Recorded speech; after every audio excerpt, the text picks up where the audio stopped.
Welcome to the Grant Writing Simplified podcast. This is the place to learn how to make a big impact in your community through grant writing and nonprofit consulting. The world needs you to step forward as a grant writer and use your skills to lead with confidence. I'm Teresa Huff, former special ed teacher turned grant writer and nonprofit strategist. In my 20 years of freelancing, I've helped nonprofits triple their funding and exponentially increase their reach. Now I'm stepping up to mentor freelancers and nonprofit leaders like you who are ready to take your skills to the next level. It's time to get intentional about your vision so you can create lasting change in your community. Learn the skills and strategies you need to become the grant writer the world needs. Let's do this. Hey friends, welcome back to Grant Writing Simplified. I'm your host, Teresa Huff, and we are here to discuss all things grant writing, nonprofits, and the challenges, successes, and information surrounding those. I am here to help you be more successful in impacting your mission in the world. Before we get started though today, I want to share a really amazing resource with you. So I know that when you're a busy nonprofit leader, the pressure to get grants going when you've got a million other things going on can be pretty overwhelming, to say the least. Well, that's where my friend Derek Timmerman comes in. He's the founder over at Sparrow Nonprofit Solutions, and he has created an incredible system unlike anything I've ever seen before. It's called Easy Grant. Every week, Easy Grant gives you exactly what you need to do next to find, cultivate, and apply to foundations who are perfectly aligned with your mission. They even write the letter of inquiry for you. It's crazy affordable, just a monthly subscription, no contracts, and you can cancel anytime. Honestly, it's kind of like the Netflix of grant writing. So go check it out today over at Sparrow Nonprofit Solutions. It's Easy Grant. You can just go to myeasygrant.com. All right. So one thing that I keep hearing a lot about is AI tools and, of course, the whole artificial intelligence conversation. ChatGPT, should we use this? Should we not? And I am preparing quite a few episodes for you coming up on how to stay current, how to think it through, how to use some of these tools ethically. But you know me, I've got to think through the strategy first, and I want to challenge you to think through your strategy. Yeah, we do need to jump in and experiment and try things, but we also need to understand why we're trying them and what the purpose is of using them before we get into the ins and outs of some of this newer technology that's coming along. And so while I'm not overlooking the AI just because I haven't talked about it yet, I'm very much in tune with it. I'm working on some really exciting things coming up that I'll be sharing with you in the next few weeks, and I cannot wait. But first, we need to lay the groundwork. We need to understand what's the purpose of the AI to begin with. How can we use it to improve our situation, not to just send us down a bunch of confusing rabbit trails, not to be afraid of it, not to let it distract us from the actual work we need to be doing. So that's why today I want to pull an episode from the archives for you to listen to, because it's really important to think through what systems are we using. Are those systems still working for us? And where do we need to reevaluate or revisit our systems? And back in this episode that I'm going to play for you today, I really challenge you to think about where can you hire a system? So, I hear nonprofits say, yeah, I wish we could hire a social media person, or I wish we had an intern to help us with this or that, or I keep doing this thing over and over and over, but, it's so redundant. Okay, those are clues that maybe you could hire a system to offload some of these redundant busy work tasks off your plate and free up your time to work on the more strategic things that systems and artificial intelligence cannot replace. Those things that only you can do, like picking up the phone or visiting and having coffee with a donor. The things that people can only do by interacting with other people face to face. We can't hire systems for those. However, we can hire systems to keep track of those, to schedule those on the calendar, to file paperwork, to help us draft emails much more quickly. So let's think about this over the next few weeks of some systems, but first also thinking strategically. So today I help you think through, where can we use systems? How can we use them appropriately? And where can we hire the system to then free up our staff for some of this higher level work? That's what I want you to think about as you listen to this replay episode from back in episode 63. And I also reference some other tools in there that you may want to go back and take a look at. Everything will be in the show notes for you. But I want you to just think through this, because this is going to lay the groundwork for the next few weeks of some of the topics we're going to talk about, and also to really help you make the most of your work so that you can maximize your missions. And that's what we're about, right? That's the reason I'm doing this podcast, is to help you be more effective in your work to ultimately make a bigger difference in your communities. So with that, I will let you listen to this replay episode from the archives. And as always, I would love to hear your thoughts. What are your challenges? What are you struggling to work out right now? Let's see if we can get you moving forward. You need to be out there taking action. So here we go. This episode on how can you hire a system. In my business, I have to track quite a few different things, especially when I was juggling several clients with grant deadlines. And now it's the same way. I'm just juggling more coaching clients and other types of projects and podcasting. But I understand what it's like when you're in the trenches working on those nonprofit deadlines and logistics. And so there are several things that we need to make sure we're tracking. And sometimes it's good to just step back and look at all of those first to see, okay, what needs to be more efficient and what can we put in place? It takes a few minutes up front to do this, but it is time well spent, believe me. Now, this may be logistical, like just how you operate. It can be communications. It can be internal within your organization or your grant writing business, or it could be external in how you communicate outside of your organization. I'm just going to go through several of these, and some of them may be obvious, but you'd be surprised the number of grant writers or nonprofits that I talk to that don't have these in place. So I'm just going to go ahead and state the obvious here. And even if you do have a system in place, there might be ways that you could look at it a little differently to streamline even more, or to set up a system so that it's easier to transfer or hand off or have people cover for each other if somebody has to be absent from work one day, or say you get sick, and what are you going to do? A system will help offset and mitigate some of those risks. First of all, you need a really good system for your filing. That can be naming documents in a consistent order with the name, date, type of document, whatever it is. Just set up a good system for that and do it that way each time. Set up a good folder system so that it's clear where things go and intuitive. Don't make it so complicated that nobody knows how to use it, because then they won't. And then I always, for consultants, divide it by clients. And that includes my records, any documents I have for each client, my meeting notes. I keep those all separate. I don't mess them all up and mix them in the same folder or the same notebook. And that goes for the digital and the hard copies. I keep everything clean and separate. And then you need a good system for passwords. I like LastPass. It's a really good tool. I'll link to it in the show notes. And you can also have this for Teams, and then you can share passwords without having to actually give the password. You can just share the access to that website or whatever it is that you need to have someone else help with. And then, of course, your calendar system.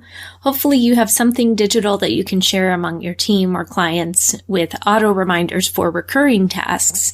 I have this for certain tasks that I do each month or twice a month to make sure I don't forget those. It may be something obvious, but you'd be surprised those dates sneak up on you and you don't realize, oh, it's the 15th already. I need to make sure and get that done.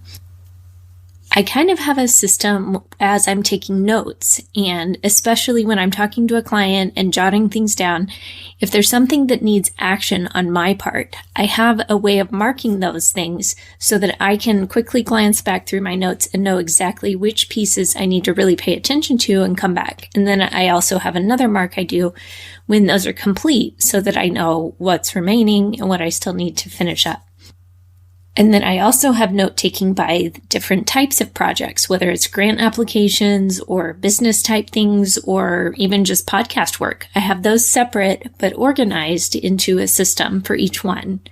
And my systems, a lot of them will duplicate from one project to another. So it's not like I'm having to come up with a brand new system for every single thing. I can just kind of adapt and modify for the different types of projects I'm working on.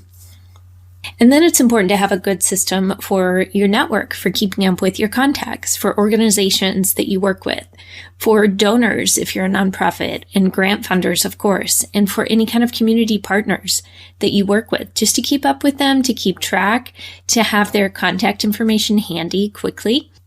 And then it's good to have a system for client or donor updates, like your grant updates, your website activity, social media. Make sure that you have a system for those. And if you have templates already set up, again, you don't have to start from scratch every time. You just know your system. And you can even have certain types of content or website updates, certain times of the week or the month or certain days. Maybe you have a routine that you go through with those. So a system can help people know what to post and how to help you. Then, of course, budgeting is a big system, and this may seem obvious, but you'd be surprised how many nonprofits either don't have a very good budget set up yet, or grant writers that haven't really sat down to work on this. I've heard some grant writers say they really don't like numbers, so they just try to ignore them as much as possible.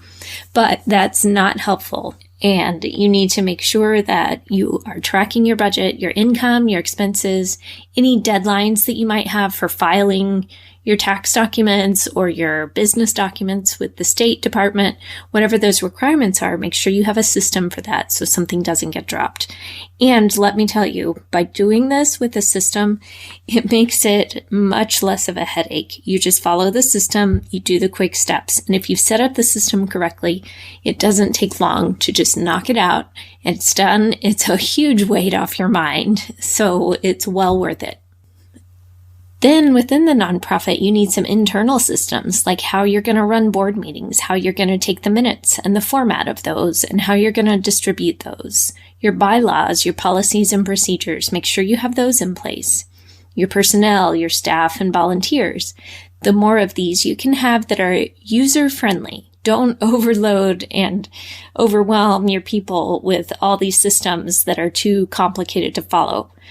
But look at what would make sense and what would make their lives easier. The systems should be designed to work for you, not you working for the system. And then I'm going to put this on the list, even though it's not exactly a system, but your strategic plan and your goals. It's a type of system because it's a way of keeping everyone focused and working in the same direction and really evaluating and making sure you know what your priorities are as a group. If you don't have one of these, this is so important for your nonprofit. So please contact me because we need to talk about working on this as soon as possible. This is a great time of year to be doing those, to really go through the strategic planning process with your board and your key staff members. If you've never done this, or if it's been so long that it's crusty and nobody even knows where it is anymore, then it's definitely time to brush this up. And then the same goes with your fundraising plan and activities, your grant applications, any kind of projects, and the reporting that goes along with all of that. You need to make sure that you have a system and a plan for those, of keeping track of who's responsible, of staying accountable to make sure those are actually getting implemented. And then once the grant is written, there needs to be a clear handoff for the implementation piece once it's awarded. And so as the grant writer, are you going to help with that part? Are you going to help with the reporting, or is it completely in the nonprofit's court? You need to decide that up front and make sure that's clear and that there's a system for it, whatever the case may be. We talk about this in the Fast Track to Grant Writer to help you determine that and to set up a good system, and we talk about some examples of that. Also back in episode 21, when I interviewed Brandy Van Antwerp, she gave some great examples of systems that she uses when managing some big projects, some federal programs, and a huge team at their hospital foundation. That has some really golden tips in there that we talk about. Make sure you go back to episode 21 later. And then data. This is kind of at the heart of what I wanted to talk to you about today and where this stemmed from. What do you need to be tracking? And look at your programs. Are you tracking it? And if a grant came along tomorrow that was the perfect fit to apply for, it was the perfect match with your mission, the funding you need, the funder's excited to support you, all you need to do is fill out the application. Would you have the data in place? Would you be able to provide what you need? And if not, you need to start now. Start figuring out what you need to track and how you can track it before you need it for a grant application. And then you're scrambling, trying to gather all the information. Be proactive. And if you have no idea where to even start with that, and you don't know what I'm talking about, or if you even have the right kind of data, let's talk so that you can get this set up now. And then you can start clean with that data collection in the new year. That may mean you need to start some intake surveys or exit surveys when people leave your program. It may mean attendance or something like that, something quantifiable, but there may be some other things that are a little more vague, that qualitative type of information that's really hard to define. So let's talk through that and figure out how can you quantify that a little more and define to really show the difference your program is making and the impact it's making in these lives, because that's what the donors are looking for. And if you can't show that with actual data, then that's going to be really hard to make that case. And we don't want that for you. We want you being able to show this is the kind of difference we're making. You probably know that. You know in your heart this is so helpful, but you need to be able to show it. So let's do that. Let's talk together and figure out how you can set that up. And then finally, also make sure that you're tracking your big goals. We talk a lot about this in the Fast Track to Grant Writer. What are your goals? And then really starting to define those and mapping out a plan to start executing on those. It's really important, and that's the piece that it has to be executed. You have to carry them out, or there's no point. It'll just sit there in a drawer. And that's what we don't want, whether it's your strategic plan as a nonprofit or your goals in the Fast Track to Grant Writer. You need to be taking action. And so then you can break those down into your daily goals and weekly goals and whatnot to keep making progress.